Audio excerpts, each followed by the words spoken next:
I'm sorry. But I don't want to be an emperor. That's not my business. I don't want to rule or conquer anyone. I should like to help everyone if possible. Jew, Gentile, black man, white. We all want to help one another. Human beings are like that. We want to live by each other's happiness, not by each other's misery.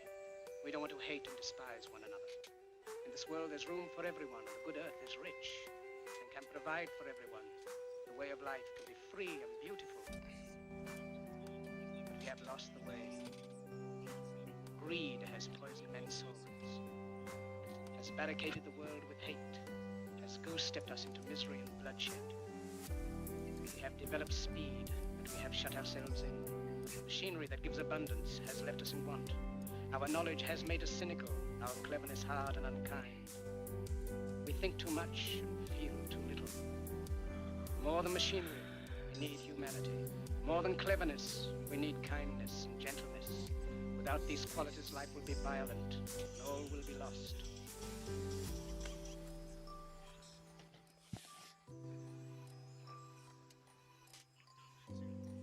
The aeroplane and the radio have brought us closer together. The very nature of these inventions cries out for the goodness in men, cries out for universal brotherhood, for the unity of us all.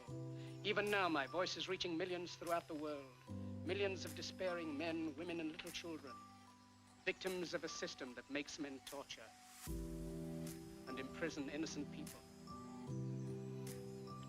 To those who can hear me, I say, do not despair. The misery that is now upon us is but the passing of greed, the bitterness of men who fear the way of human progress. The hate of men will pass, and dictators die, and the power they took from the people will return to the people. And so long as men die, liberty will never perish.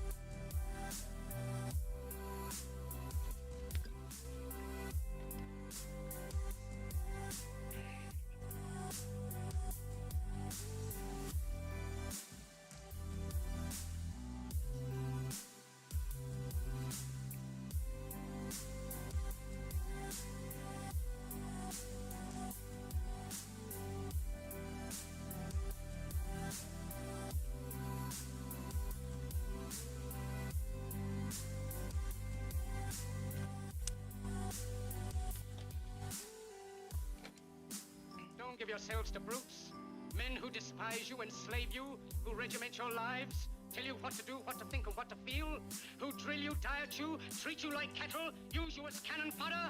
Don't give yourselves to these unnatural men with machine minds and machine hearts. You are not machines, you are not cattle, you are men. You have the love of humanity in your hearts. You don't hate, only the unloved hate, the unloved and the unnatural. In the 17th chapter of St. Luke it is written, the kingdom of God is within man, not one man nor a group of men, but in all men, in you. You, the people, have the power to create machines, the power to create happiness. You, the people, have the power to make this life free and beautiful, to make this life a wonderful adventure. Then in the name of democracy, let us use that power. Let us all unite. Let us fight for a new world, a decent world, that will give men a chance to work, that will give youth a future and old age a security. By the promise of these things, brutes have risen to power, but they lie. They do not fulfill that promise. They never will. Dictators free themselves, but they enslave the people. Now let us fight to fulfill that promise. Let us fight to free the world. Let us all unite!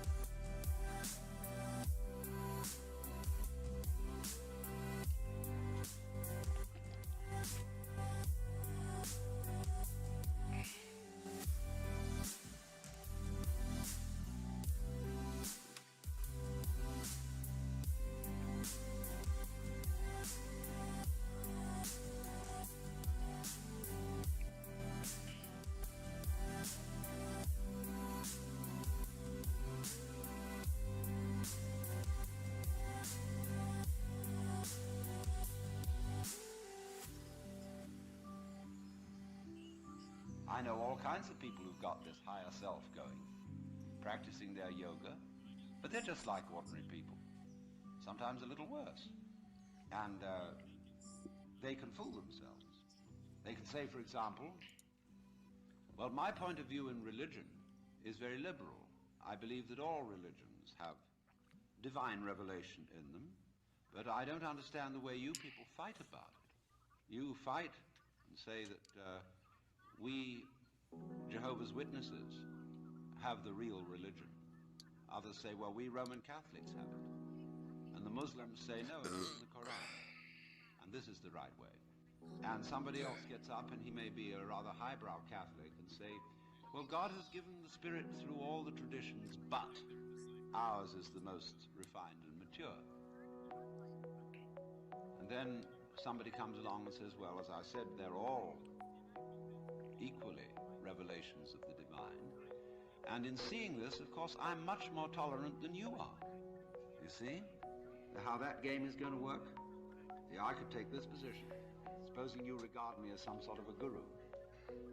And you know how gurus hate each other. They're always putting each other down. And I could say, well, I don't put other gurus down. See, that outwits all of them. See, we're always doing that. We're always finding a way to be one up. And by the most incredibly subtle means.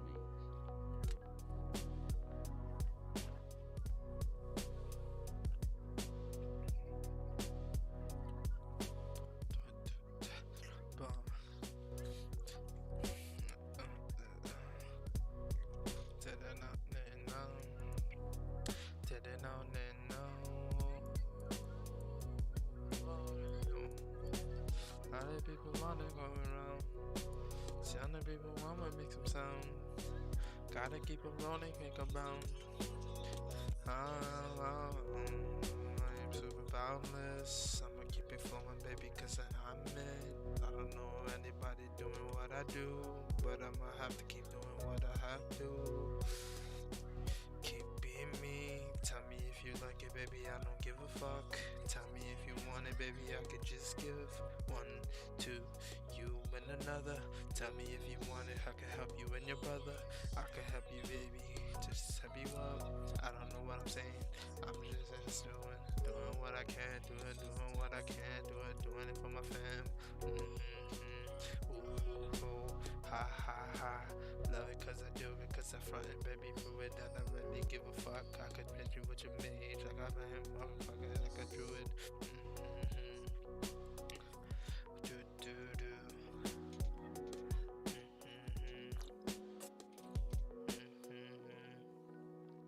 So you see that, you see? And you say, I realize I'm always doing that. Now tell me, how do I not do that? I say, why do you want to know?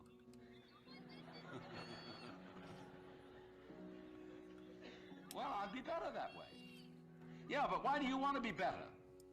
You see, the reason you want to be better is the reason why you aren't. Shall I put it like that?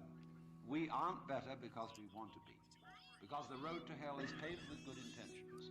Because all the do-gooders in the world, whether they're doing good for others or doing it for themselves, are troublemakers. On the basis of kindly let me help you or you'll drown, said the monkey, putting the fish safely up a tree.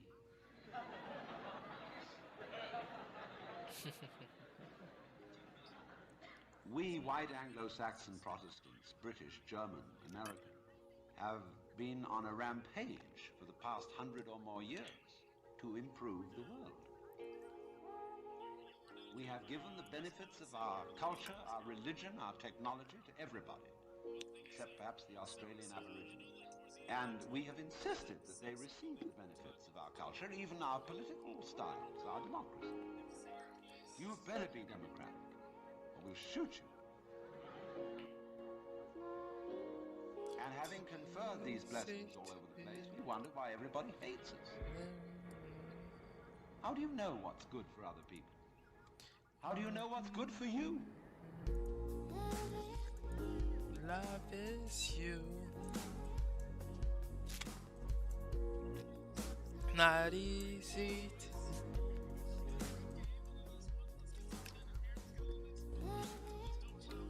love is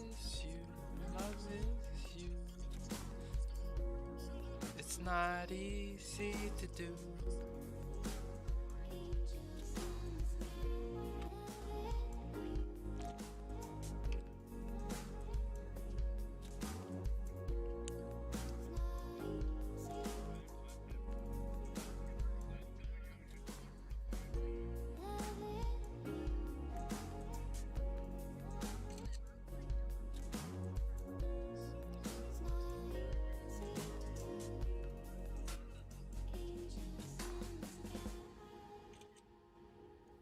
How can you avoid anger? If you're driving in the Coimbatore street, you have to avoid bad drivers. You have to avoid drunken men crossing the street, children crossing the street, all kinds of things. But when you're driving in Coimbatore street, do you have to avoid the moon? No,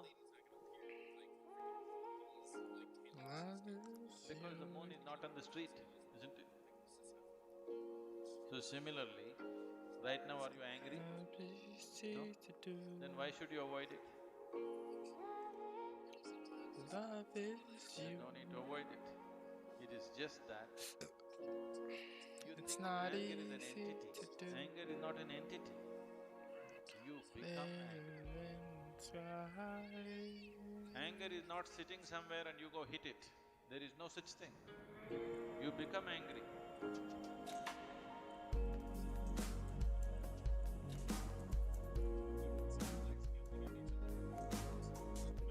Human consciousness should create situations. Not easy to do. Right now, situations are creating human consciousness. To do. That's not the right way to shape human life. Love is you. It's not easy to do.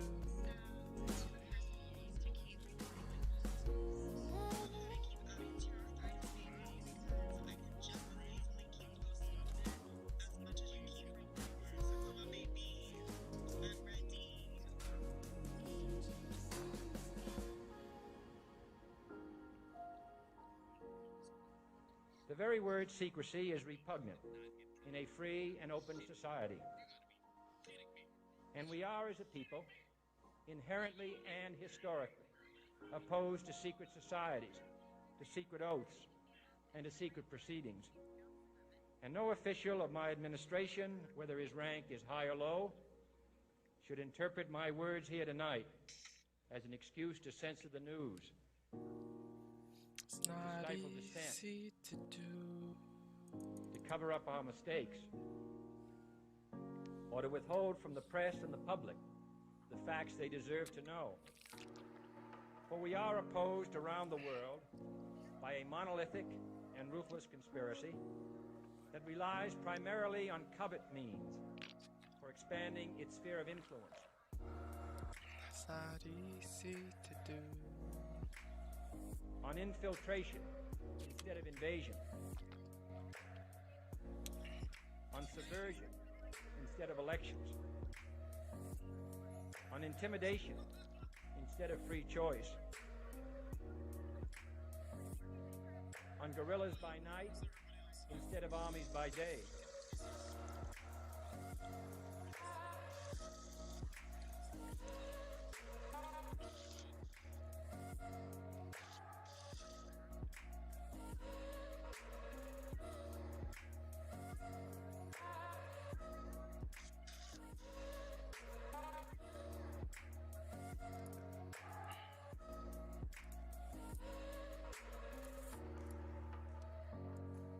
It is a system which has conscripted vast human and material resources into the building of a tightly knit, highly efficient machine that combines military, diplomatic, intelligence, economic, scientific, and political operations. Its preparations are concealed, not published. Its mistakes are buried, not headlined. Its dissenters are silenced, not praised. No expenditure is questioned. No secret is revealed. government at all levels must meet its obligation to provide you with the fullest possible information. And so it is to the printing press, to the recorder of man's deeds, the keeper of his conscience, that we look for strength, confident that with your help, man will be free and independent.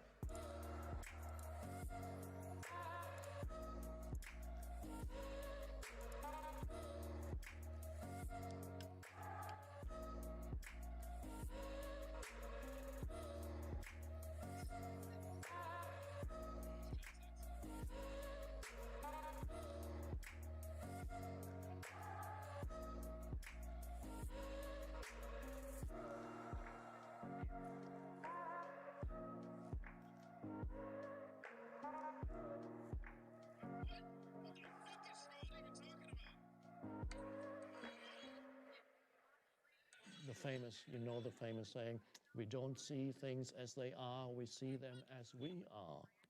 Which means you look at reality through the screen of your thinking and your judgment, which is conditioned by the past. It's like blinkers, worse than blinkers. It's like looking at reality through heavy veils. And so the identification with thinking, believing in your thoughts, having no space outside of the movement of thought. That is the unconscious condition. And then you are burdened with a heavy ego, which is not an entity apart from thought. It is thoughts that you have identified with. And the first moment of freedom comes when you realize that certain thoughts have been going through your head for years, perhaps, and that they are only thoughts, and that you are not the thought, you are the awareness.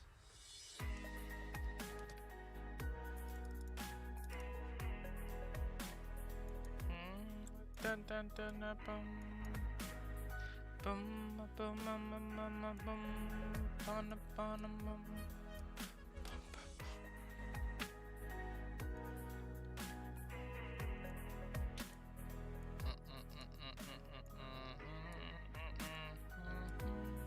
Dun dun dun.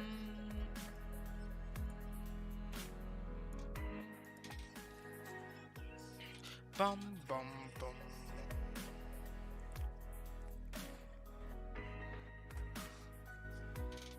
Dun dun dun.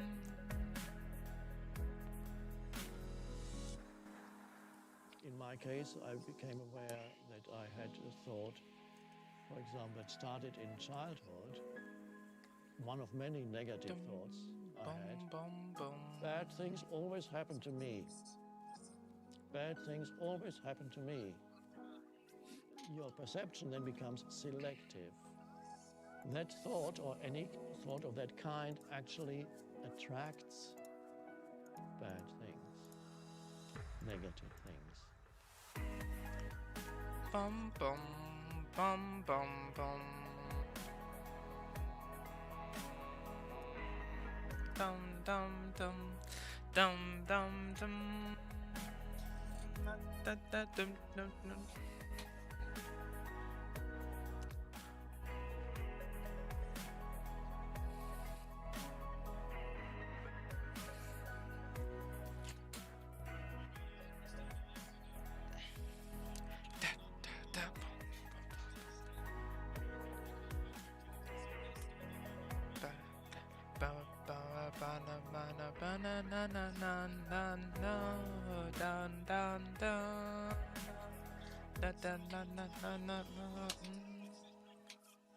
There are 100 billion neurons in the brain. Okay, there are more, each making thousands of connections to other cells. There are more connections in a single cubic centimeter of brain tissue than stars in our galaxy. And yet our inner experience offers absolutely no clue that this is the case. So we're not just slightly out of touch with the material basis of our inner lives, we're completely out of touch with it. I mean, I actually think about the human brain a fair amount, but it almost never occurs to me that I actually have one. So we have a very limited view of what's going on. We're subjectively unaware of most of what our minds are doing. And yet when we think about what matters is consciousness and its contents. Okay, consciousness is everything. Our experience of the world, the experience of those we care about, is a matter of consciousness and its contents. The most important question for us is, how can we create lives that are truly worth living, given that these lives come to an end?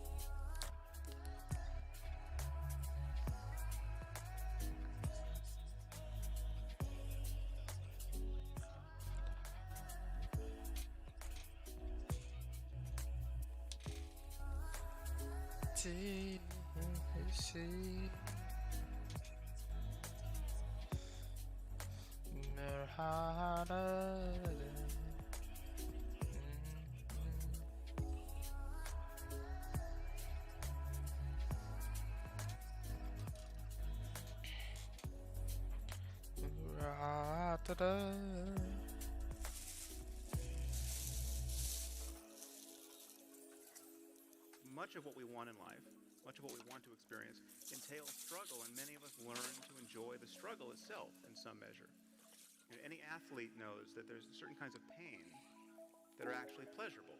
You know, if the burn of lifting weights was actually the symptom of a disease, it would be intolerable. But because it's happening in the context of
progress, most people learn to enjoy it.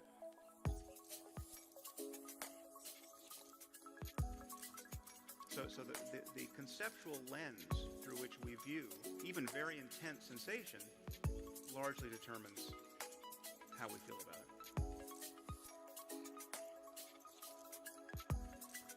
And this is one of the many ways in which our thinking about experience changes the character of experience.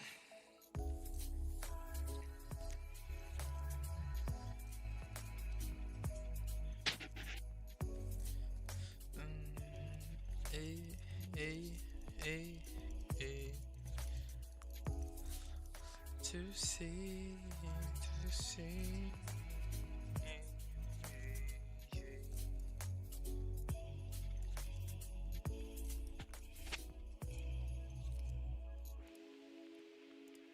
I am in your brain right now.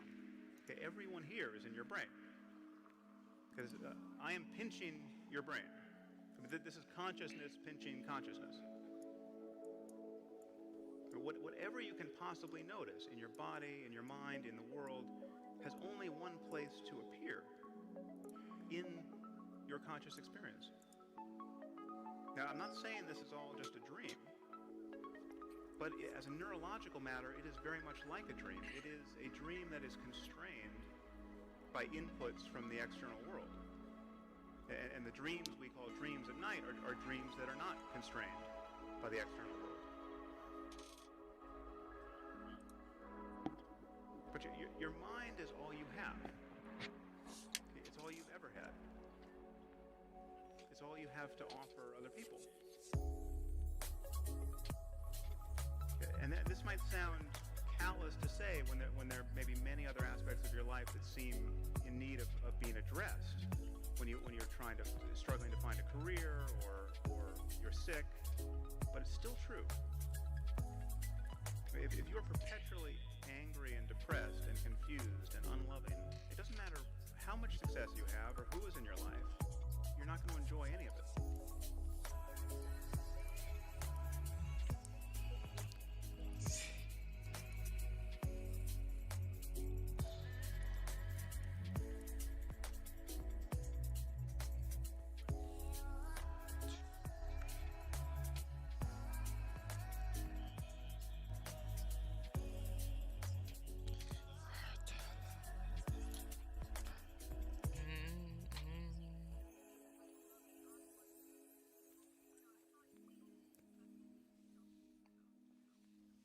What is it about society that disappoints you so much? Oh, I don't know. Is it that we collectively thought Steve Jobs was a great man, even when we knew he made billions off the backs of children? Or maybe it's that it feels like all our heroes are counterfeit. The world itself's just one big hoax. Spamming each other with our running commentary bullshit masquerading as insight. Our social media faking as intimacy. Or is it that we voted for this? Not with our rigged elections, but with our things, our property, our money. I'm not saying anything new. We all know why we do this. Not because Hunger Games books makes us happy, but because we want to be sedated. Because it's painful not to pretend. Because we're cowards. Fuck society. Yeah, bomb. Yeah, the bomb.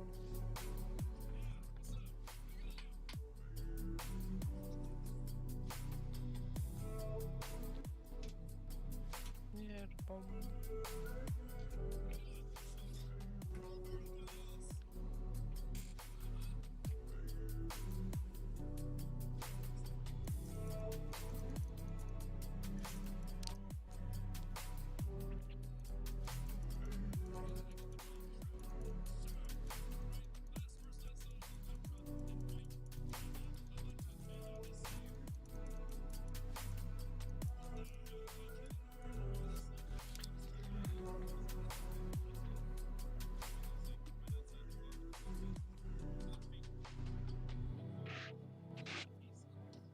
I went to a meeting of geneticists not so long ago where they gathered in a group of philosophers and theologians and said, now look here, we need help. We now are on the verge of figuring out how to breed any kind of human character. We can give you saints, philosophers, scientists, great politicians, anything you want. Just tell us, what kind of human beings ought we to breed? So I said, how will those of us who are genetically unregenerate make up our minds what genetically generate people might be? Because I'm afraid very much that our selection of virtues may not work.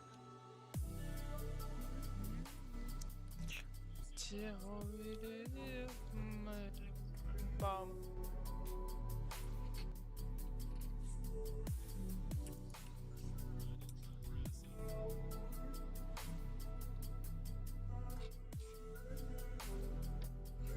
Bomb.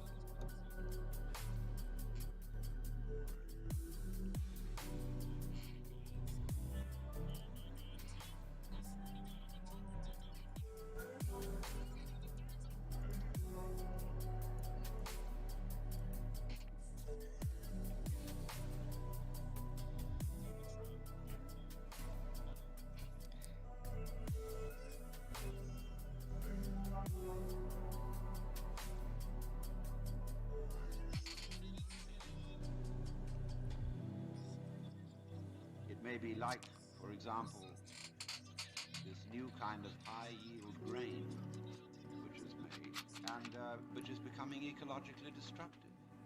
When we interfere with the processes of deficient plants and deficient animals, there's always some way in which we have to pay for it. And I can well see that eugenically produced human beings might be dreadful. We could have a plague of virtuous people. Do you realize that? Any animal considered in itself is virtuous, does its thing, but in crowds they're awful. Like a crowd of ants or locusts on the rampage. They're all perfectly good animals, but it's just too much. I could imagine a perfectly pestiferous mass of 1,000,000 saints. So I said to these people, look, there's the only thing you can do. Just be sure that a vast variety of human beings is maintained. Don't breed us down to a few excellent types. Excellent for what?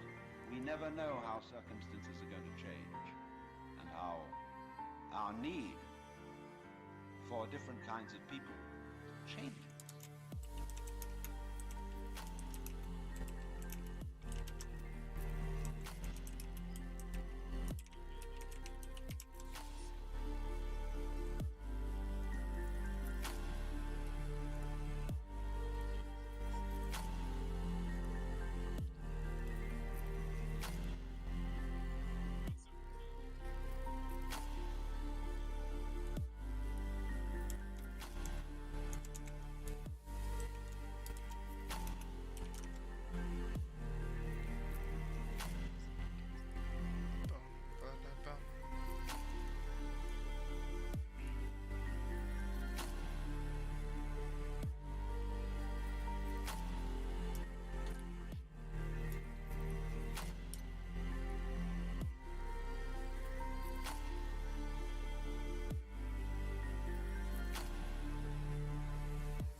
What we're doing furiously, as fast as we can, is exteriorizing the human nervous system into a global organism. And what's happening is a lot of people are being left behind, or without even realizing it, are just opting out and saying, you know, I can't handle it, it's too much to think about. I think I'll see what's on daytime TV, or I'll buy a newspaper, or I'll walk in the park to attempt to maintain the illusion that, things are as they are.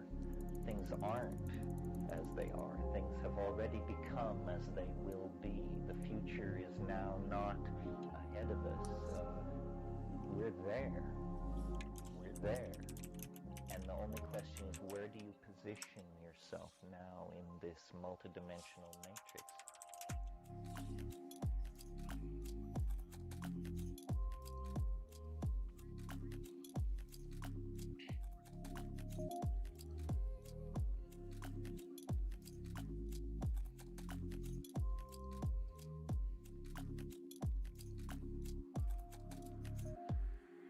You can deny it. You can become a reprobate, if you wish. Or you can move toward the front of knowledge. Position yourself close to these unfolding and empowering technologies.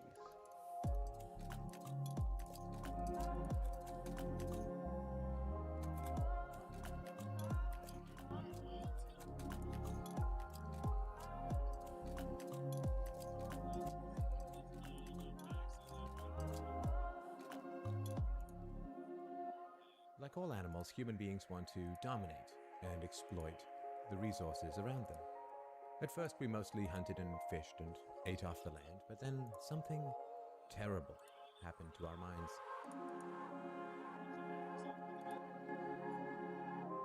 We became, alone among the animals, afraid of death.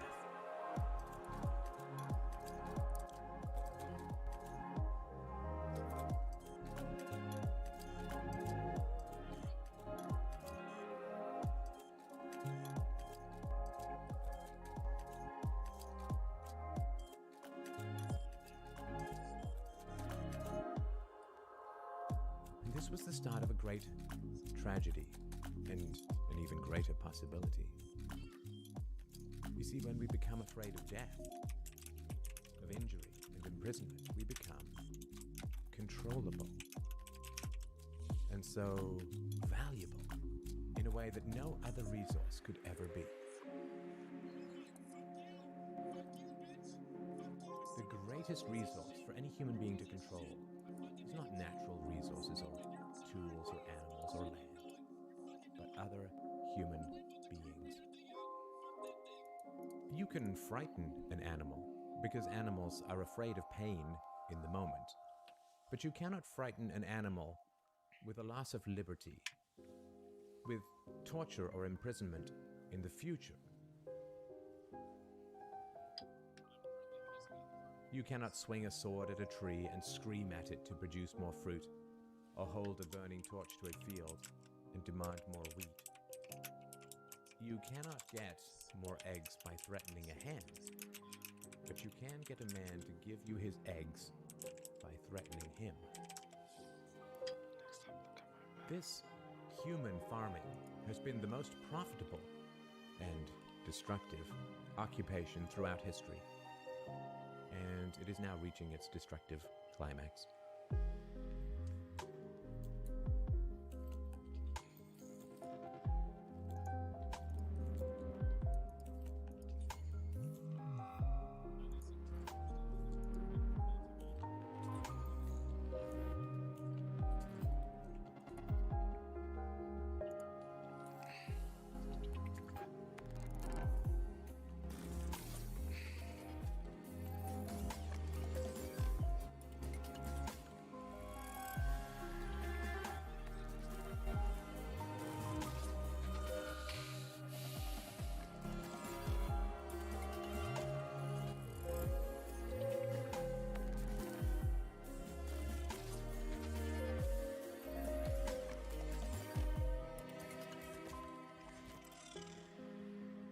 Human society cannot be rationally understood until it is seen for what it is. A series of farms where human farmers own human livestock. Some people get confused because governments provide healthcare and water and education and roads, and thus imagine that there is some benevolence at work. Nothing could be further from the reality. Farmers provide healthcare and irrigation and training to their livestock. Some people get confused because we are allowed certain liberties and thus imagine that our governments protect our freedoms. But farmers plant their crops a certain distance apart to increase their yields.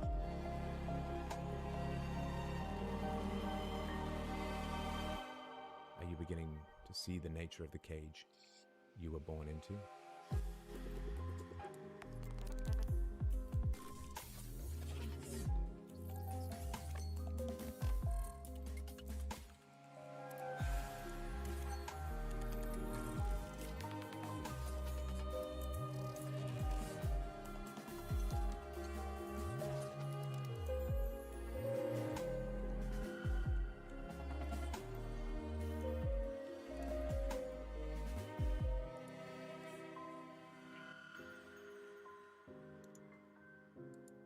What the Big View shows is the all.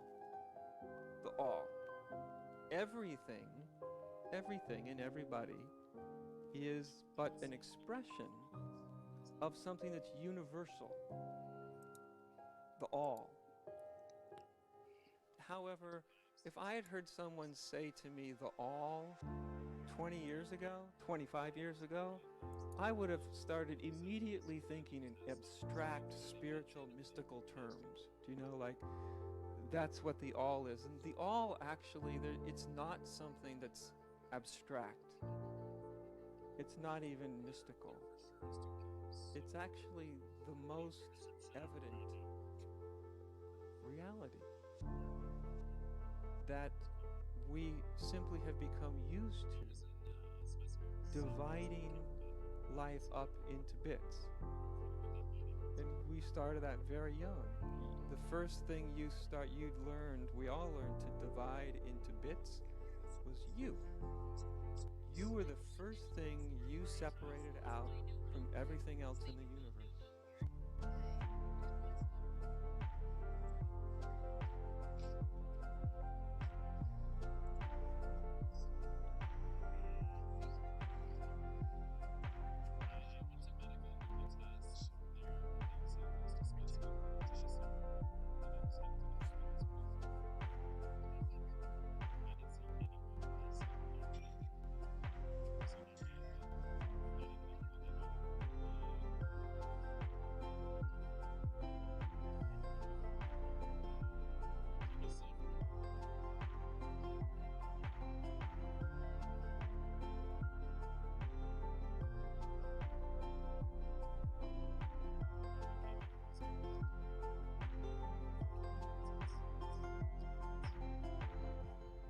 And you did it with your name. When you understood that your name applied to the confines of your skin and bones, you did the impossible. You separated yourself out from the whole universe. You could throw in God just for good measure as well. Do you know? As soon as you got that, not as soon as you got the name, because when you first got the name, you know, you had no idea. And eventually you simply responded, but you still didn't know what the name meant. You know, a 6-month-old infant will respond to the name because they know it usually means something. They're going to get fed or they're going to whatever. But still, there's no identification with that name. But, you know, as you get older, by the time you're somewhere between, you know, a year and a half and 2.5 years old, all of a sudden the name means person I look and see in the mirror. That's me. And what feels empowering, later you find out, you start to feel that it's also extraordinarily isolating, alienating.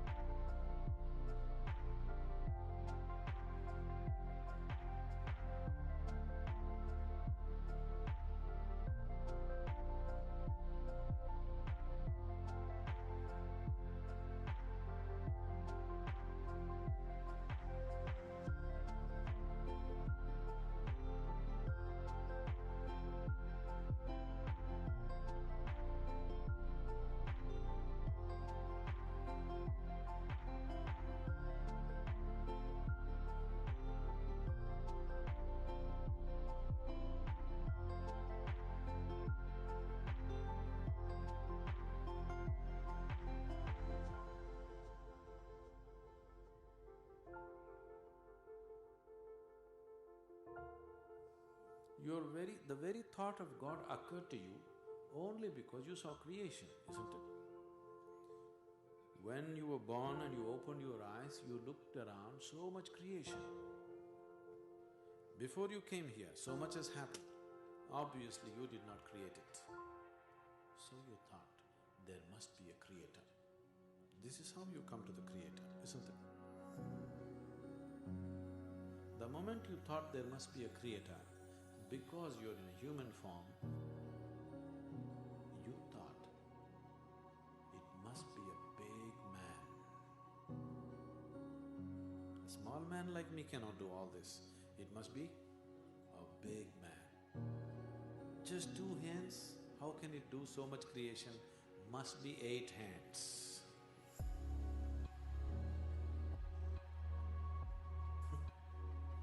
Isn't it so?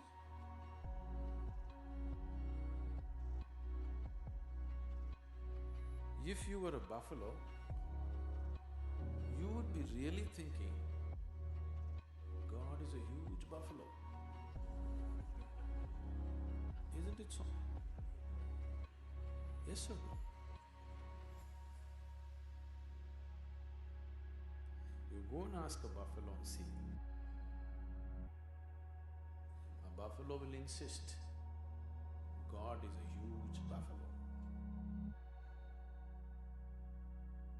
Maybe 4 horns. You know Idi Amin? You heard of Idi Amin? The Uganda man? Idi Amin declared, God is black.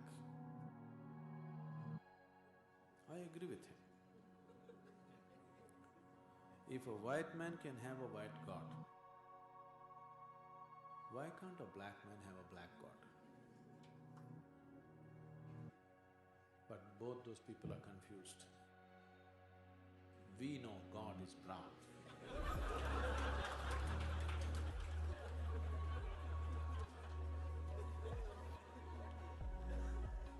Because he visited us, you know.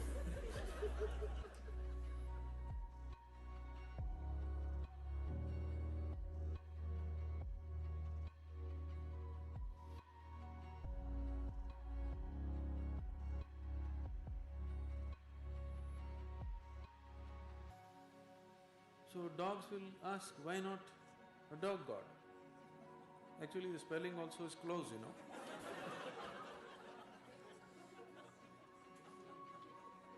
He seems to be closer than you, isn't it? So your idea of God is just an exaggerated version of yourself, isn't it? Your idea of God is just an exaggerated version of yourself. See, you're still not able to define yourself, isn't it? Whatever definition you put on yourself is not correct. Any kind of definition you put on you, it is not enough to describe this one. The source of creation, how are you going to put a definition on it? You cannot define it, you cannot understand it. You can only dissolve into it.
To most people, the present moment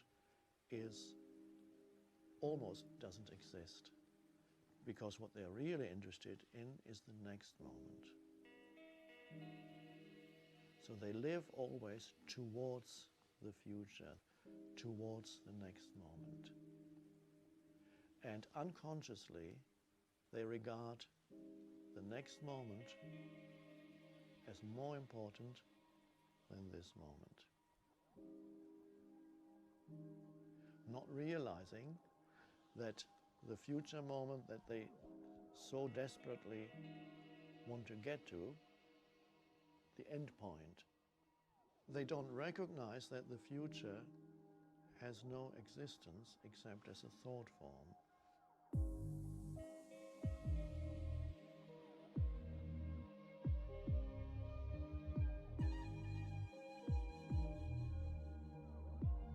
So when you always live towards the future, you live your life trapped in the conceptual reality of thought forms. Life is always now.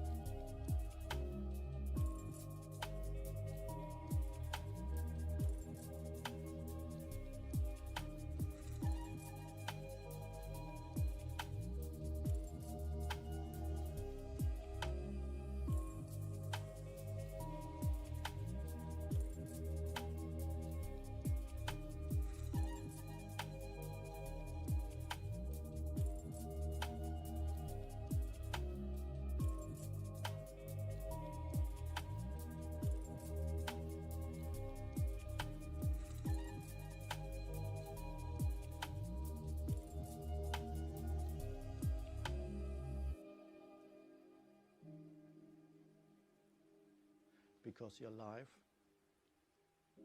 consists entirely of the present moment, and to most people, that's if you truly realize the significance of that statement, your entire life consists of the present moment. Your life is never not this moment. Even when you remember the past, you can only remember it now. And when you think about the future, you can only think about it now. But people live as if the present moment were an obstacle that they need to overcome in order to get to some better point, which never arrives.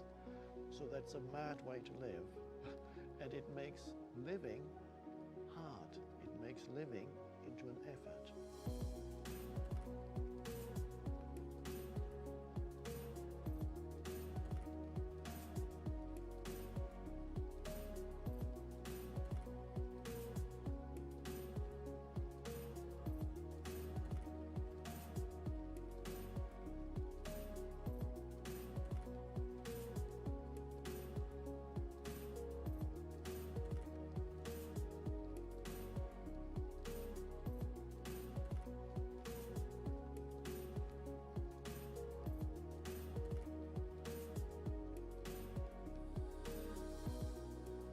There's no reason why anyone should come to the end of life without some sense of achievement.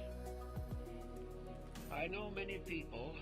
I've been in a good many rooms when death came, most of whom regret something. They wish they'd been more kind. They wish they had a few more years so they could live them more wisely. They wish they had searched to develop greater happiness or greater insights and had not been buried in professions or trades or in economic patterns that were unbreakable. Very few people, as you know, pass on fully convinced that they have achieved as far as they could what they were here for. But those who do pass along with a greater sense of peace and a greater sense of integrity do look back upon the kindliness that they have shown. The sacrifices that they have made for others are suddenly more than worthwhile. They keep to themselves everything they gave. They lose from themselves everything they kept.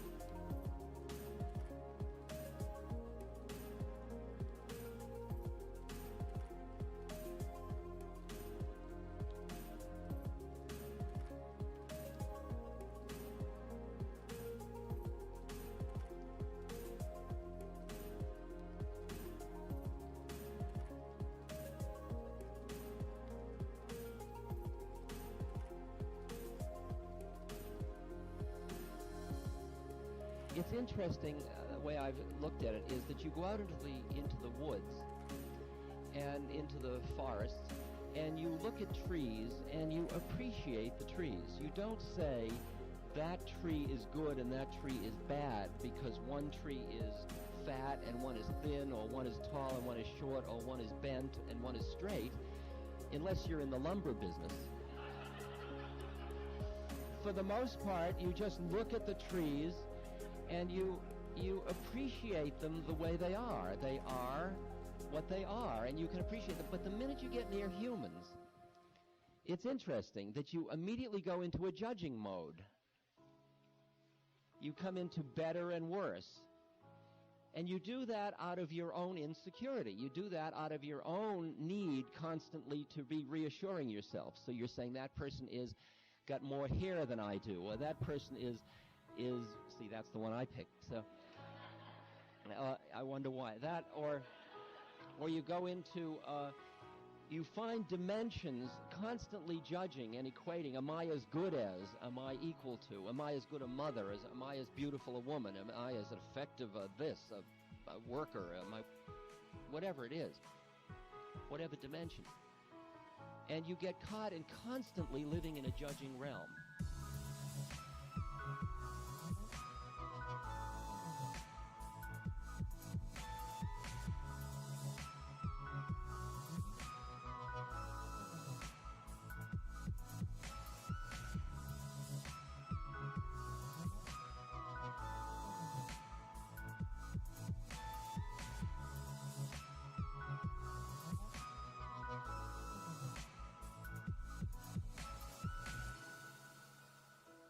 And if you start to practice seeing people as trees, you know, in the sense of just appreciating what they are, including yourself, it's just starting to appreciate yourself, appreciate your humanity. Like I'm Ram Dass, and I've worked on myself, and I'm supposed to be equanimous, loving, present, clear, compassionate.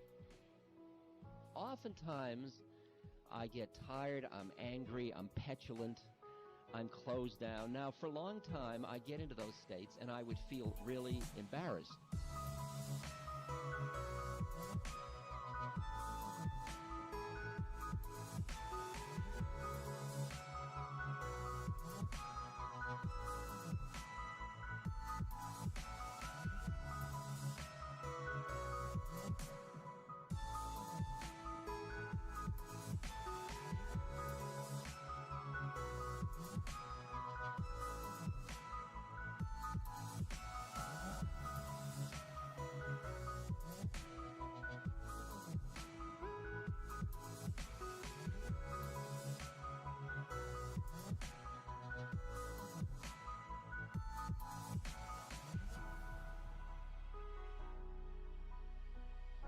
I would appear like I was warm, charming, equanimous, compassionate, and there was deviousness and deception involved. And then I realized that's bad business, because that cuts us off from each other. And I had to risk my truth. I had to risk being human with other people and realize that what we offer each other is our truth. And our truth includes all of our stuff. And the first thing I had to do was accept my own truth. I had to allow myself to be a human being. And I think that I was very helped by my spook friend, Emmanuel, who, my disembodied friend, who, when I said to him, Emmanuel, what am I doing on Earth? He said, why don't you try, you're on Earth, why don't you try taking the curriculum? Why don't you try being human? And I had always assumed the way to God was to deny your humanity and embrace your divinity. And then I realized that the way to truth might be through acknowledging the fullness of where I found myself to be, which was my humanity and my divinity.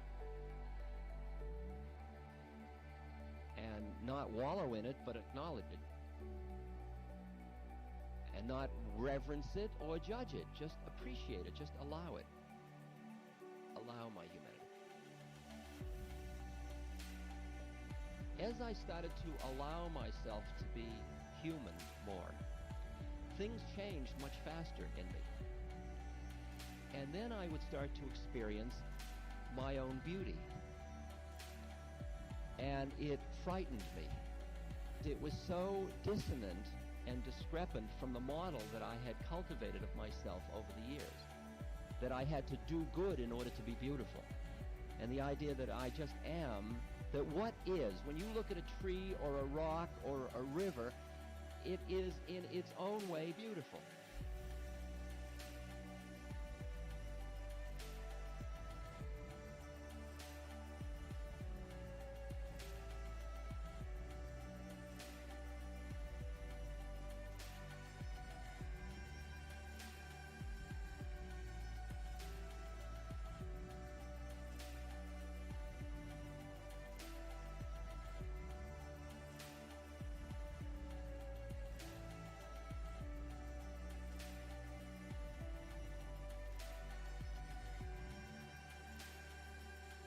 I know Laura Huxley, who's a very dear friend.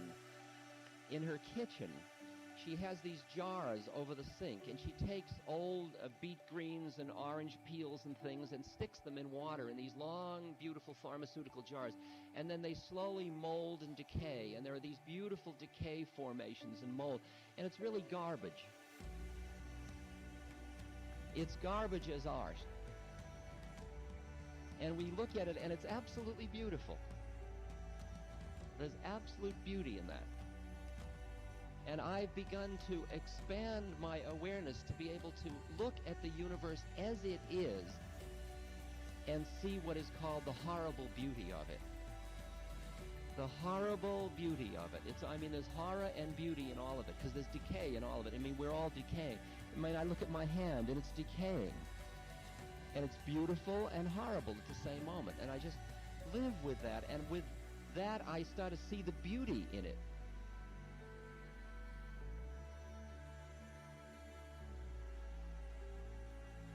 So we're talking about appreciating what is.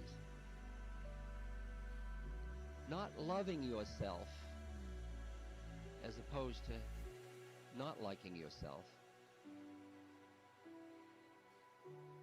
but allowing yourself. And as you allow, it changes.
was trying in the brief space of 50 minutes to give you a basic introduction to Mahayana Buddhism.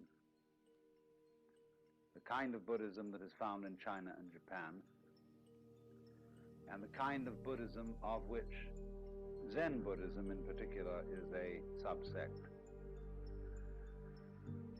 And we are rather particularly concerned with Zen, since it has had such a fundamental influence in the shaping of Japanese culture and the arts of Japan, and since we are in the course of this informal tour going to be visiting a good deal of Zen monasteries and seeing a great deal of Zen formed works of art, architecture, and so on. So I want to lead now tonight from Buddhism in general, or Mahayana Buddhism in general, to Zen in particular.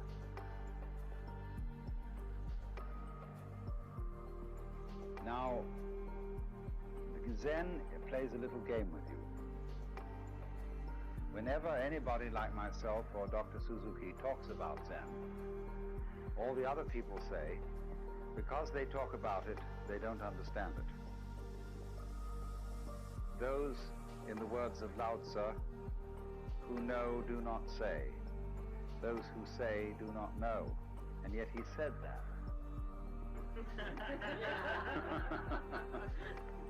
He wrote a book of several 80 chapters or so to explain the Tao and the De, its power, and nobody can help themselves. They've got to talk.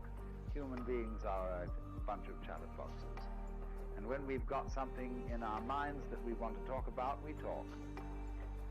Now, poetry, though, is the great language, because poetry is the art of saying what can't be said. Every poet knows this. You're trying to describe the indescribable, and every poet also knows that nothing is describable. Whether you take some sort of ineffable mystical experience at one extreme, or whether you take an ordinary rusty nail at the other, nothing is really describable. In the words of the famous Count Korzybski, whatever you say something is, it isn't.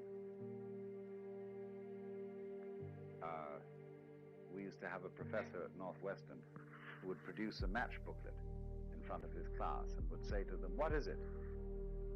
And they would say, "Match booklet." He'd say, "No, no, no. Match booklet is a noise. Is this a noise? What is it?" And so to answer this, he'd throw it at them. That's what it is. So in this way, you see, nothing can really be described. And yet, on the other hand, we all know perfectly well what we mean when we talk. If you shared an experience with somebody else, then of course you can talk about it. We can all talk about fire and air and water and wood because we know what it is. And there's no mystery. So in the same way, when it comes to discussing something so esoteric as Zen, it can be discussed. Only Zen people play games with each other. They play little tricks. They test each other out by saying to somebody, I remember when I met Paul Reps for the first time, who wrote that lovely book, Zen Flesh and Zen Bones. And he said to me, "Well," he said, "you've written quite a number of books by now. You must think you're pretty fancy." I said, "I haven't said a word."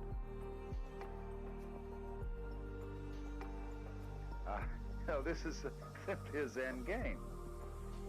And people sort of feel each other out. There's a poem which says, "When two Zen masters meet each other on the road, they need no introduction. Thieves recognize one another instantaneously."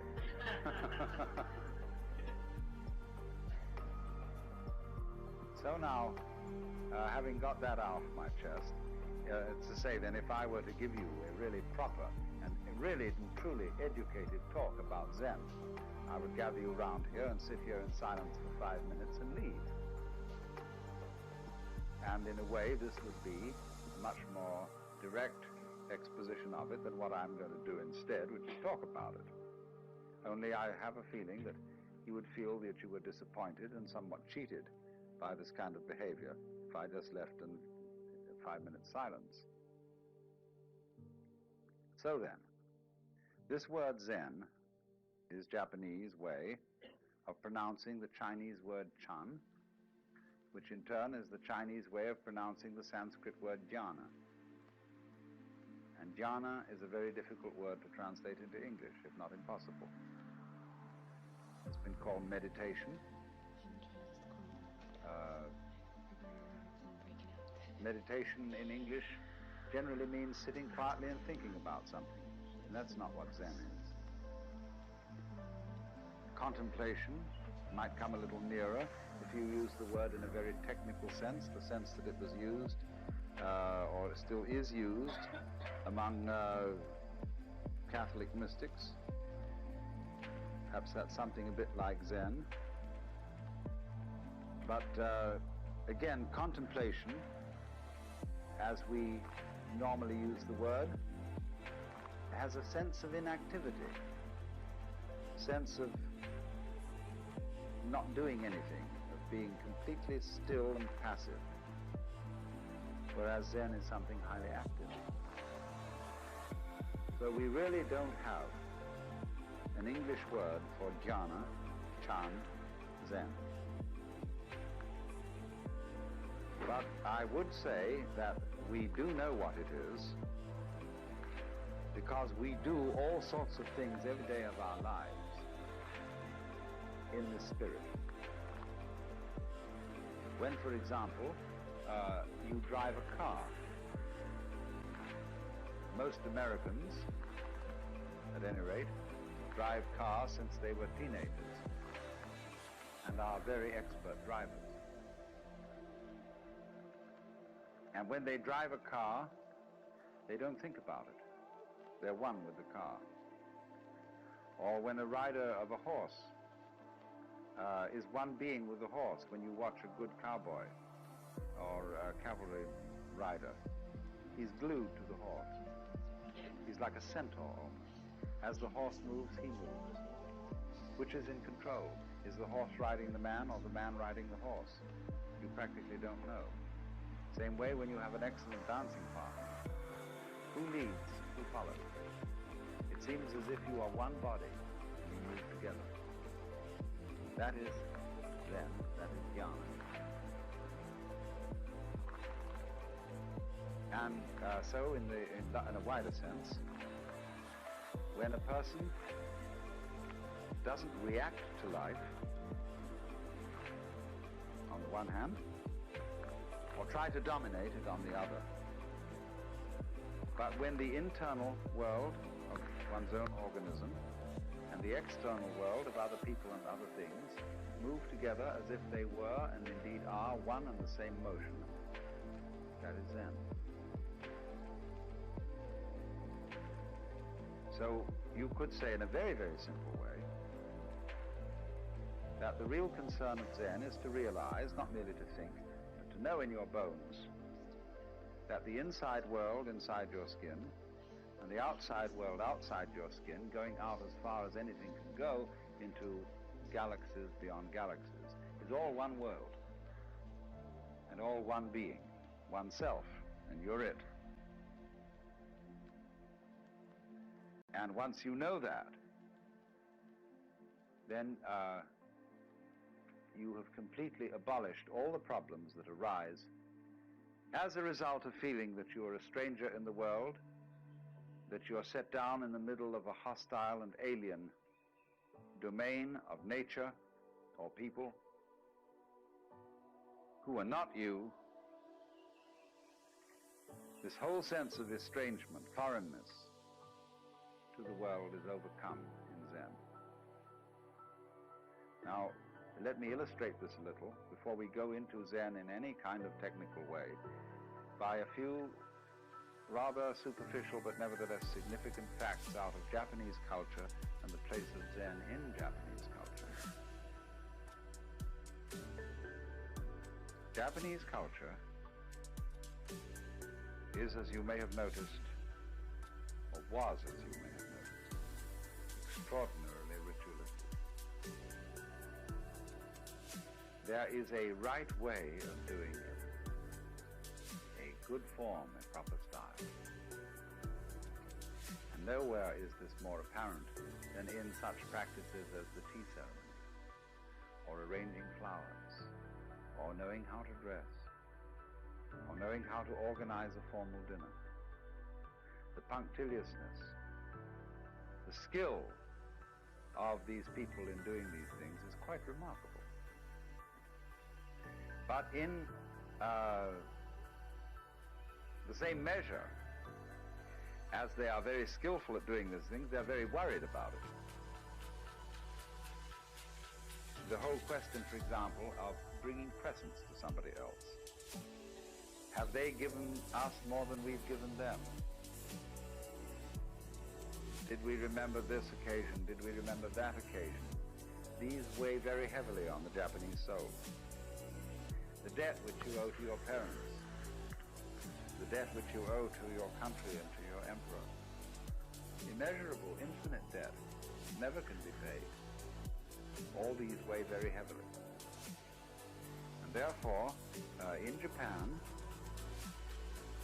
until the sort of breakaway of modern youth with its westernized ideals, this is a very nervous culture,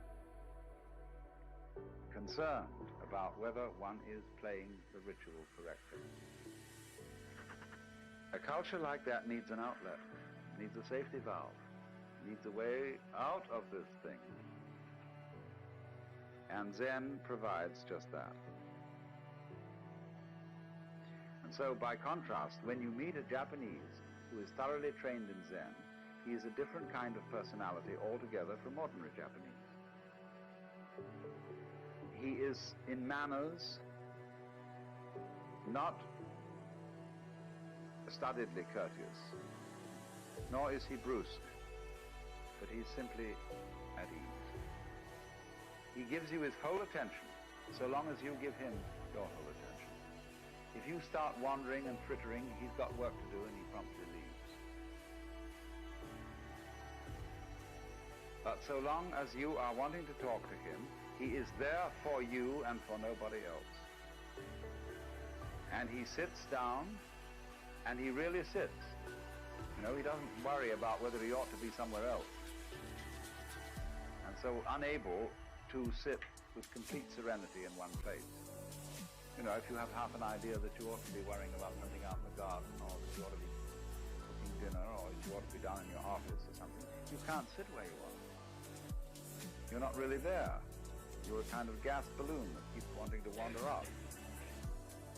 But these people, when you see, as you meet people connected with Zen, even sometimes the most neophyte, novice of a priest, has this atmosphere of knowing how to live in the present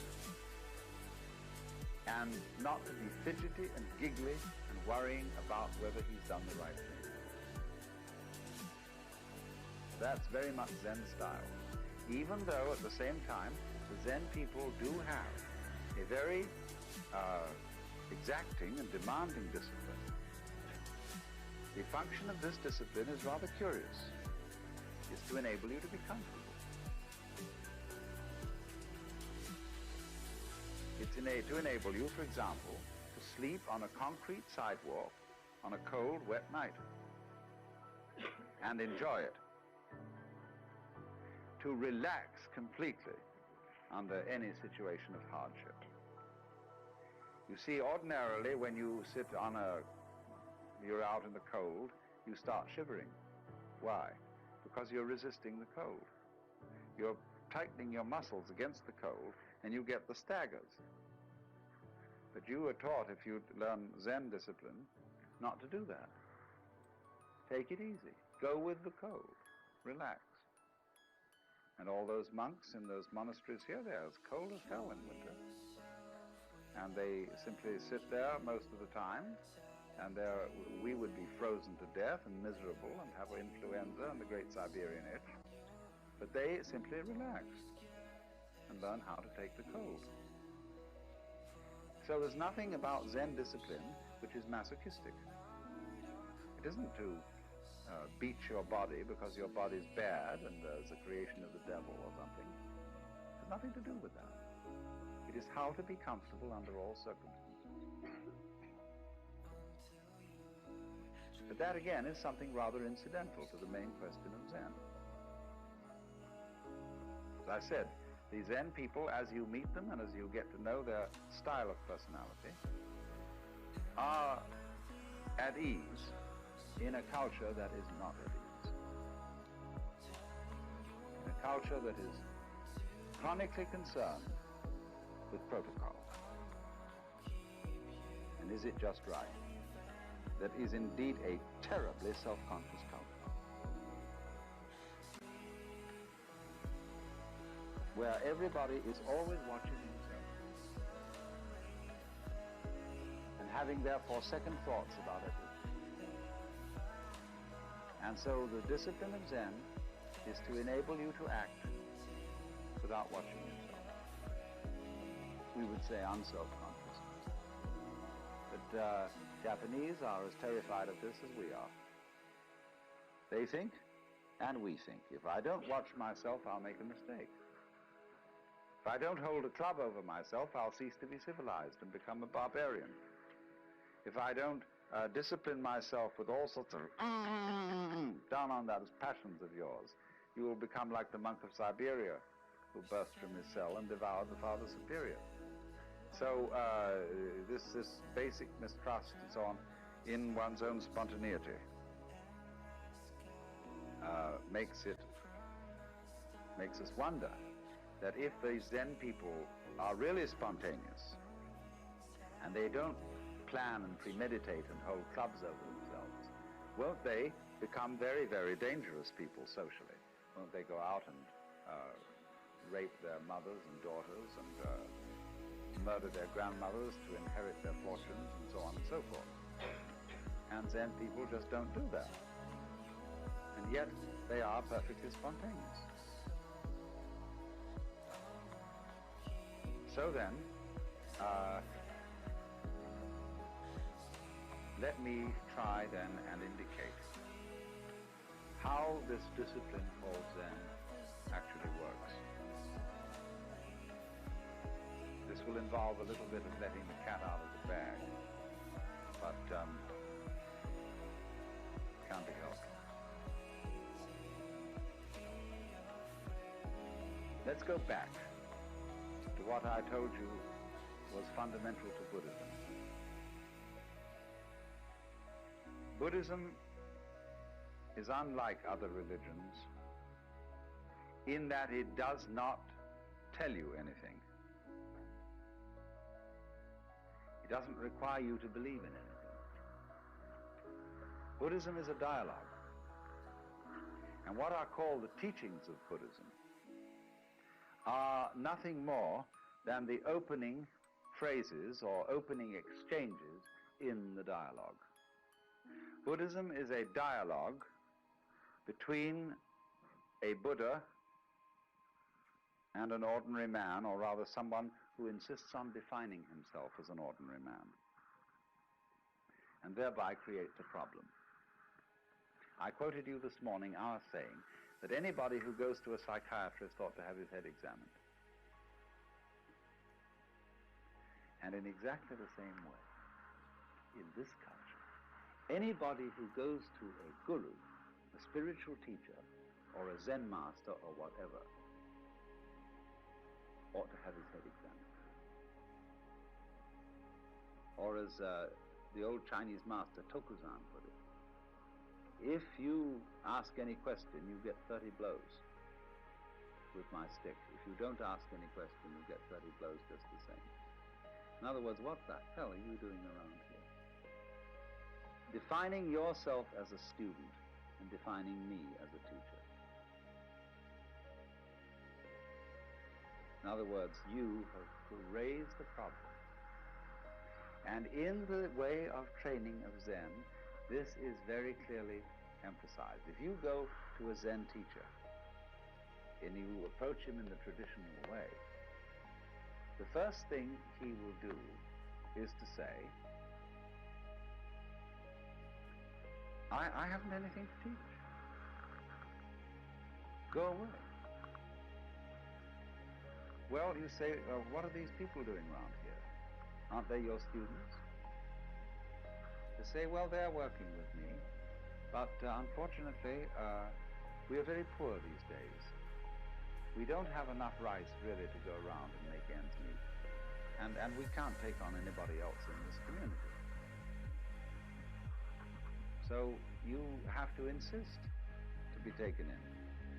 Every postulant for Zen training assumes immediately that the teacher has given him the brush off in order to test his sincerity. In other words, if you really want this thing, you've got to work for it. That isn't the real point. The point is that you've got to make such a fuss to get in that you cannot withdraw gracefully after having made such a fuss to get in. Because you put yourself on the spot and you define yourself as somebody needing help or as somebody with a problem who needs a master in order to be helped out of the problem. So then when you've done this, in the old days, of course, and it's still the formal rule among the Zen monasteries here, that when you're a postulant and you want to come in, you have to sit outside at the gate for a week, or maybe only 5 days, in a position of supplication with your head on bowed down on the steps. And they let you in at night because they must give hospitality to any wandering monk, but you're expected not to go to sleep any of those 5 nights, but to sit there in meditation. And they give you food. But you sit and you sit and you sit there and you make a damn fool of yourself, saying, I insist on getting into this thing. I insist on learning. I want to know what the secret of this master here is. And he's told you from the start that he doesn't have a secret and that he doesn't teach anything. But you insist that he does. See, that is the situation of everybody who feels that life is a problem to be solved. Whether you want psychoanalysis, whether you want integration, whether you want salvation, whether you want Buddhahood, whatever it is you define yourself as wanting, you created the problem. What is the real problem that everybody brings to these teachers? What is it all about? It's basically this, isn't it? Teacher, I want to get one up on the universe. I feel a stranger in this world.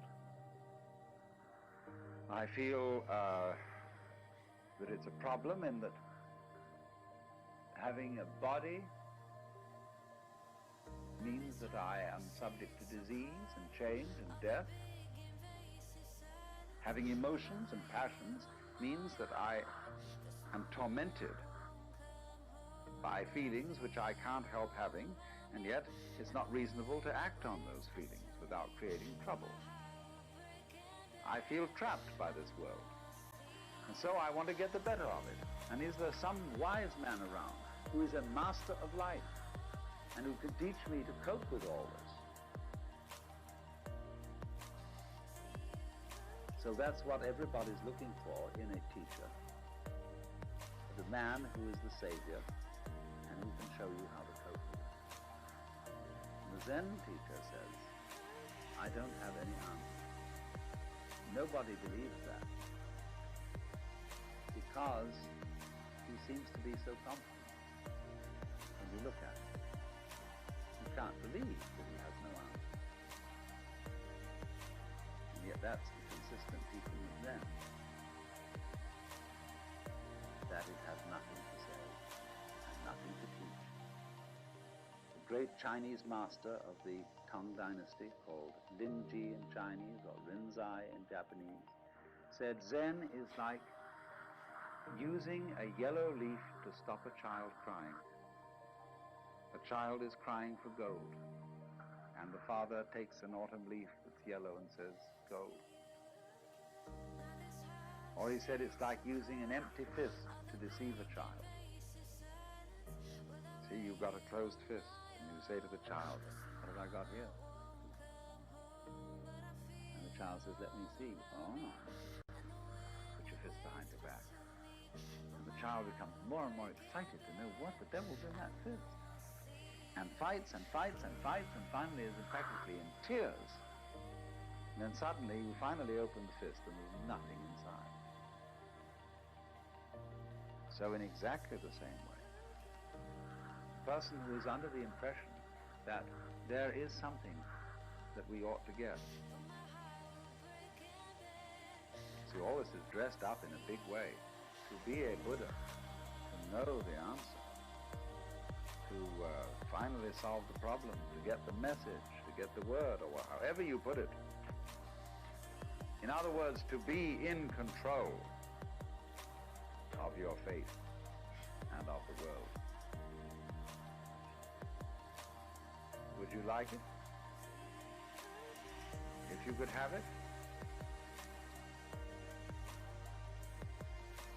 And so all these powers are projected upon the Zen master. He is a Buddha. He is a master of life. And if he is, the reason why he is that he has discovered the unreality of the whole problem.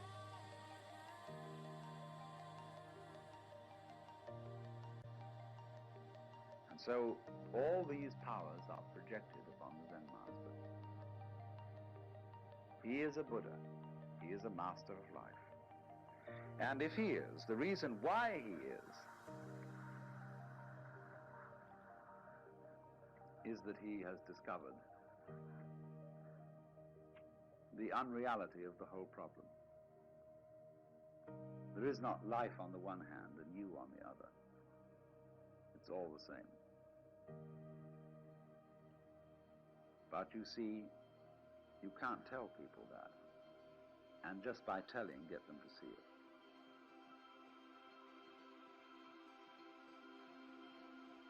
Just in exactly this way, the people who know that the earth is flat can't be reasoned with. People who believe that the Bible is the literal word of God, absolutely impossible to reason with them at all, because they know it is so. So in the same way, we tend to know that we're all separate, poor little me, and that we are in need of salvation or something.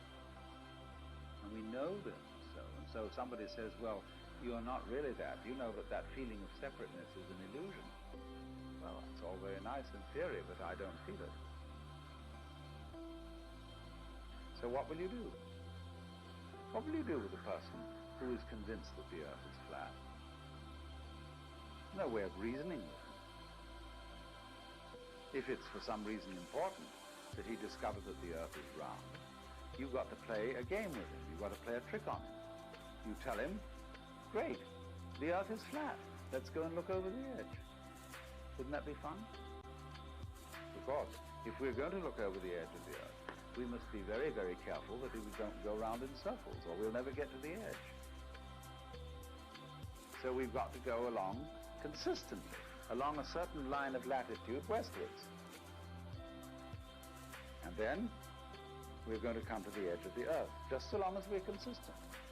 In other words, in order to convince a flat earthist that the world is round, you've got to make him act consistently on his own proposition and go consistently westwards to find the edge of the world.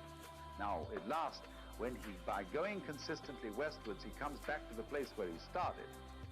He's been convinced that the earth is at least cylindrical. And he may believe you, and then take it on faith that if he goes along a line of longitude, the same thing will happen. But you see, what you did was to make him persist in his folly. Now that's the whole method of Zen. To make people become perfect egoists. And so explode the illusion of the separate ego. So what happens?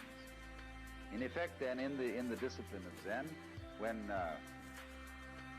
you finally convince the master that you are stupid enough to be accepted as a student, because you've persisted and because you've defined yourself as someone having a problem, he has warned you well in advance that he has nothing to teach. But he says, now I will ask you a question. There are many ways of asking this question, but they all boil down to one common theme, and that is, who are you? You say you have a problem. You say you would like to get out of the sufferings of life. You say you would like to get one up on the universe. I want to know who's asking this question. Show me you. And only they put it in such ways as, before your father and mother conceived you, what was your original nature? Questions like that. And they'll say, now, look, I want to be shown. I don't want a lot of ideas about who you are. I don't want to know who you are in terms of a social role. You know, that you have such degrees or you have such professional qualifications and such a name and such a family. All that's the past. I want to see you genuinely now. It's like saying to a person, now, don't be self-conscious, see? I want you right this minute to be completely sincere. Come on now. Well, nothing is better calculated to make a person incapable of sincerity. Because when relatives come and aunts and uncles and there's a little child and they want to review this child and see it, and the parents say to the child, darling, come on now and play for us. See, and the poor child is completely nonplussed. Doesn't know what to do. Because you cannot play on demand.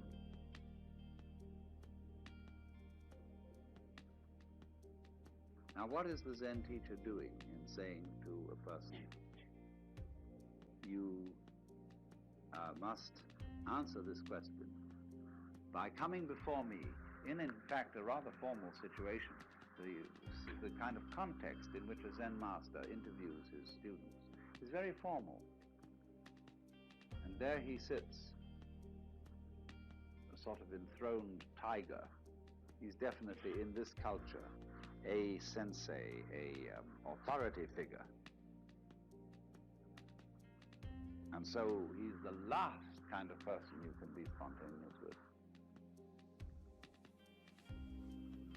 Because you feel that he knows you through and through. And that, do you know, ever read that story of Von Kleist about a man who has a fight with a bear? The bear is a mind reader and always knows what move he's going to make, so that the man can never conquer the bear unless he makes a move which he doesn't think about first. How will you do that? And you get the same feeling with relationship to a Zen master. You feel that he is absolutely aware of everything phony about you. That he reads you like a book, but that you can't find a way of being not phony. Think about this a little. You see, we can arrange a group session, and this is a little game that's being played by lots of people. It's a kind of psychotherapy. We can arrange a group session in which the gimmick is this, that when anybody says anything or does anything, the group or some section of the group challenges its sincerity and says, why are you coming on so strong? Are you trying to dominate us? And you see, anything that you do can be interpreted in that way. Because the moment a group of people starts making comments on its own behavior, it is setting up a situation within the group which is analogous, say in a TV studio, to turning the camera on the monitor.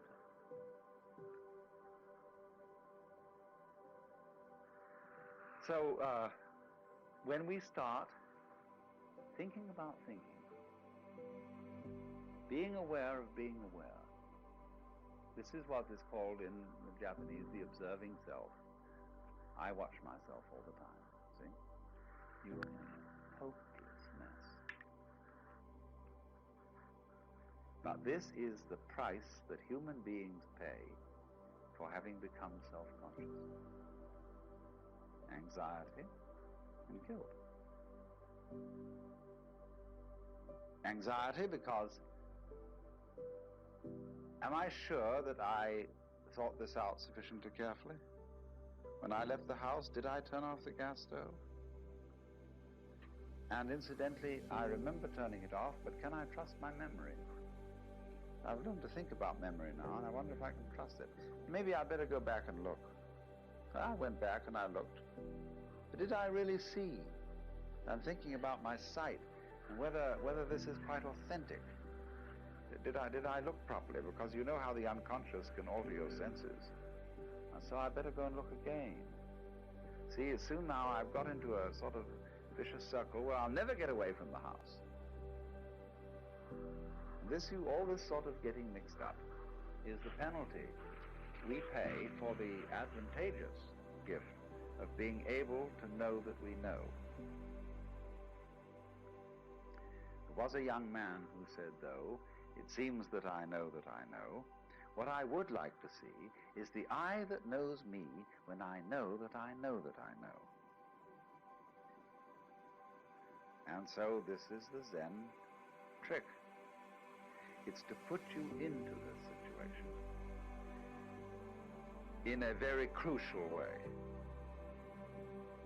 To think about, thinking about, thinking about, thinking about. Or just the same thing, to make a very strong effort not to think. That's Zazen. Sit, let your senses operate, and be responsive to whatever there may be around, but don't think about it. But now this is already thinking. I'm thinking about not thinking. How will I stop thinking about not thinking? So there you are. See, you're all caught up. It's like somebody came to you and they put tar in one hand, or molasses, feathers in the other, slapped the two hands together and rubbed them around and said, now pick off the feathers. So you see what happens. The teacher is well aware that he's played this trick on you. And he's going to see what will happen if you act, and he's going to help you to act consistently on this foolishness. Now, you see, what he's done is he's simply made a special case of what society does to us all anyhow. And this is true of most cultures. The high cultures of the world, whether they're of the East or whether they're of the West, play a game on every new member. They don't know they're playing this game because their forefathers played it on them. And they're still its hopeless victims. The game is called the double bind. And the formula under whose auspices everybody comes into this world is as follows. You are required to do something which will be acceptable only if you do it voluntarily.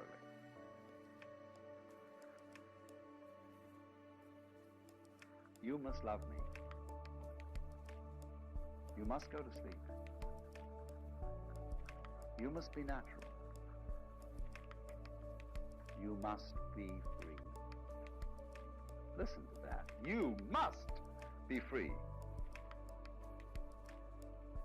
Now what happens, you see? Society, the community into which every child enters, defines the child. We know who we are as other people react to us. So the other people say to us, you're an independent agent. You're responsible. You are a freely acting individual. But this is a commandment. And we obey it because we can't help it. Child has no way of criticizing this or of seeing there's something phony about it. So the child has to be free because he is commanded to be so by the community. Now then, the community sets itself a problem. Having defined the child as an independent agent, and having got the child to believe that he's an independent agent because he isn't. In other words, he wouldn't believe this if he were independent.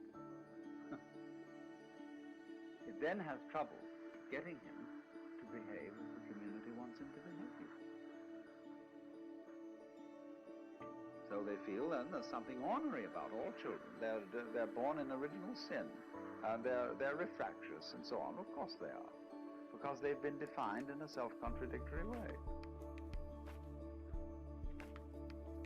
So when the community says to a person, you must be free, or when we are in a family relationship in which the members of the family are saying to each other, you must love me, it's your duty to love me, what a bunch of rot. Supposing one day you get up and you say to your wife, darling, do you really love me? And she replies, well, I'm trying my very best to do so. Is that the answer you wanted? No. You wanted her to say, darling, I can't help loving you. I love you so much I could eat you. You don't want her to try to love you. But yet that is what you put on people in almost any marriage ceremony. That you shall love this person. Thou shalt love the Lord thy God. Thou shalt love thy neighbor as thyself. This is a double bind. And anybody who lives under the dominance of a double bind lives in a state of chronic frustration, because he is devoting his whole life to solving a meaningless, nonsensical problem. Let's take the double bind that is the deepest of all. You must go on living. Now, living is a spontaneous process. And to say to it, you must happen, is exactly the same thing as saying to any kind of creative artist, you must come through with the goods.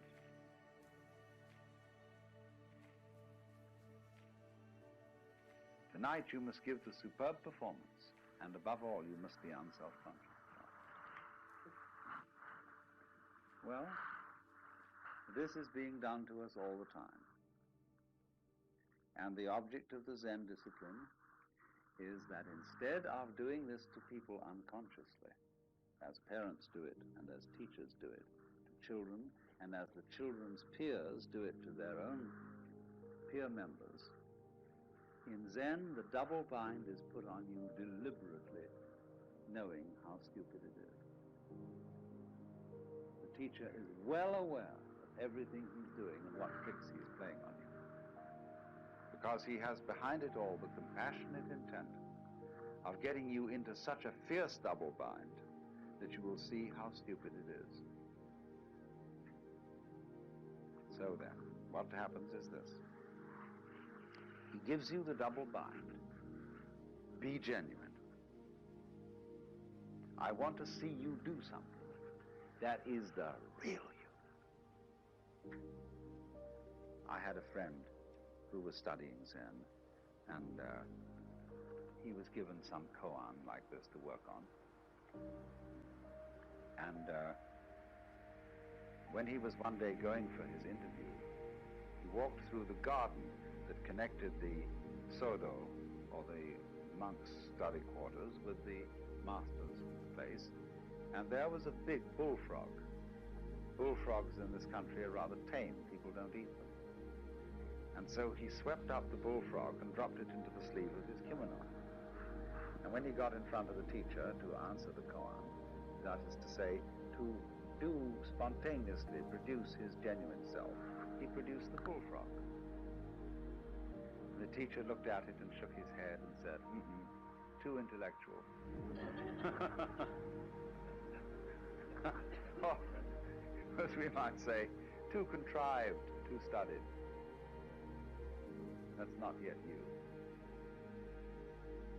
Now do you see the bind in this? It's like being told that everything is all right at this moment so long as you don't think of a green elephant.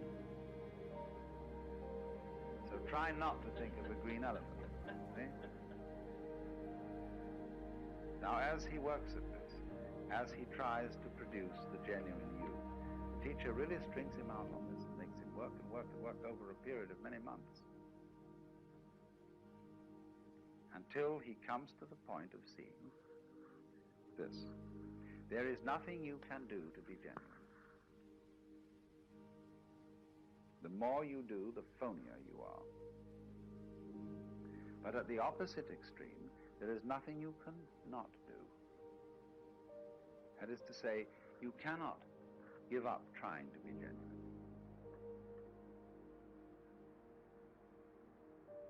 You can't relax, you know, and be completely passive and say, well, let's forget about it.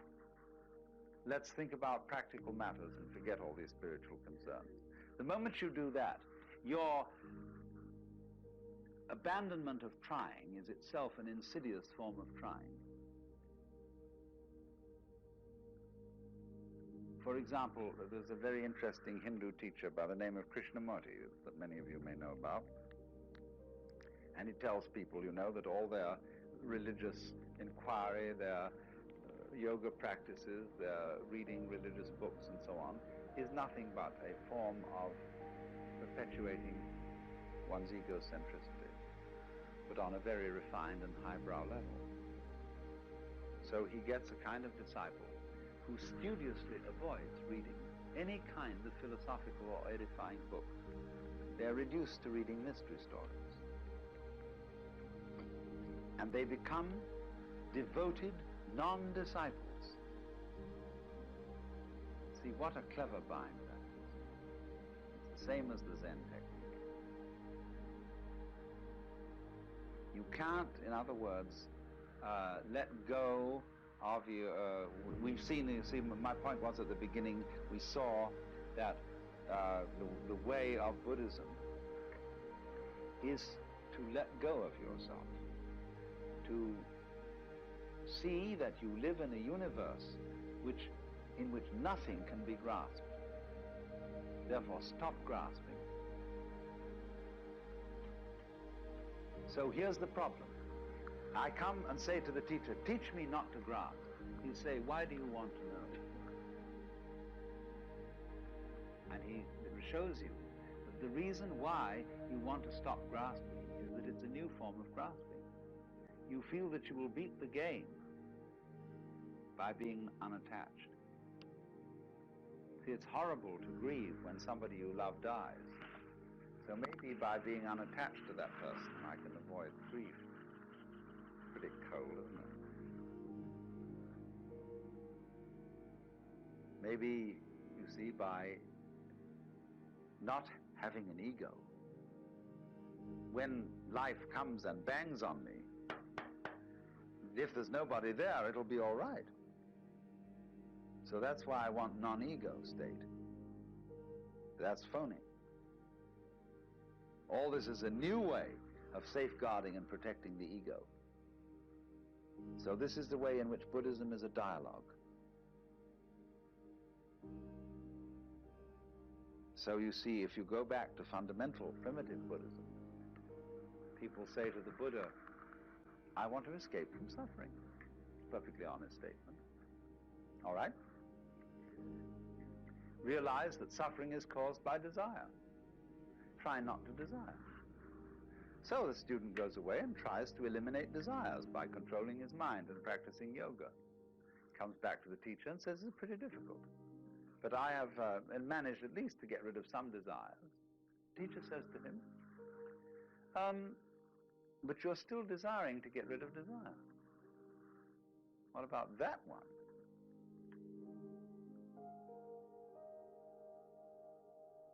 And then the student sees that if he tries to stop desiring to get rid of desire, but then he's got to stop desiring to get rid of not desiring to desire. And suddenly he finds himself once more with molasses in one hand and feathers in the other, absolutely tied up in a vicious circle.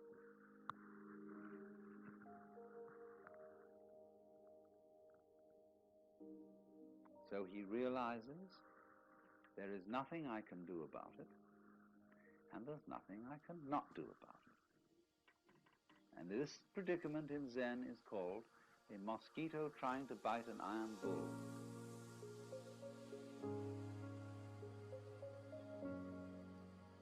A position of such psychic extremity that nothing can be done about it.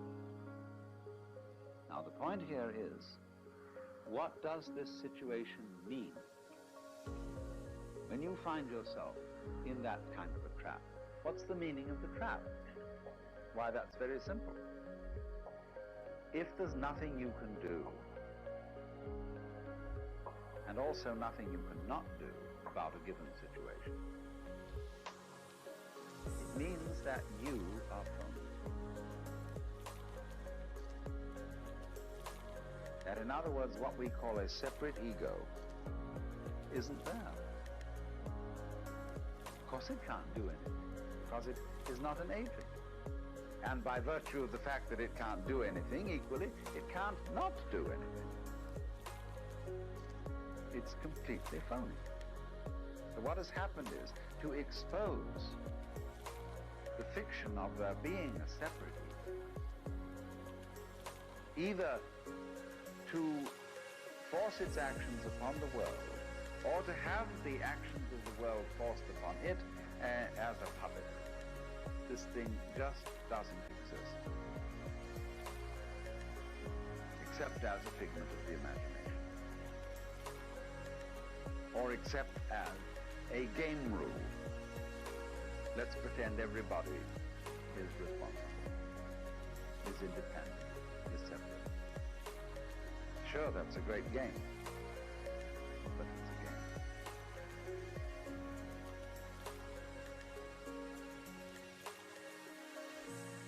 And so,